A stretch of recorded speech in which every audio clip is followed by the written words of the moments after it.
मदीद review light में आज हम बात करेंगे कोरोलिश उस्मान सीज़न 7 की। इन हीरोज़ की वापसी जो दोबारा जलवागर होंगे, नए किरदार जो इस अजीम दास्तान का हिस्सा बनेंगे और वो शानदार जंगें जो इस बार देखने को मिलेंगी।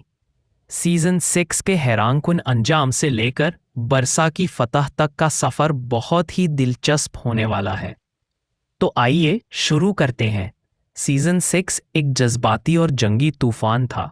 सबसे पहले सोफिया ने स्याह जादू का सहारा लेते हुए हलीमा खातून को पुएना में बदल दिया ताकि उसे अपने ही ख़ानदान के ख़िलाफ़ इस्तेमाल करे। ये उस्मान के ईमान और हौसले का सख्त इम्तिहान था, लेकिन उस्मान ने हिम्मत, मोहब्बत और अज़्म से सोफिया के जादू को तोड़ दिया और जंग के आगाज़ से पहले ही हलीमा की अक्ल को बचा लिया। इसके बाद हुआ सबसे बड़ा टकराव। उस्मान ने कमांडर क्लॉडियस के खिलाफ ज़बरदस्त जंग लड़ी और आखिरकार फतह हासिल की। और फिर सीज़न के इख्तिताम पर सोफिया और क्लॉडियस का अंजाम हो गया। ये एक ताकतवर इख्तिताम था जिसने सीज़न 7 के लिए एक नया रास्ता खोला, बरसा की फतह।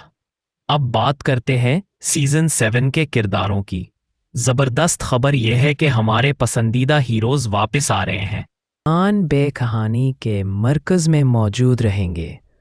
बाला खातून हर मोड़ पर उस्मान के साथ मौजूद होंगी, अपनी हिकमत और ताकत के साथ, जो अब स्याह असर से आज़ाद हो चुकी हैं।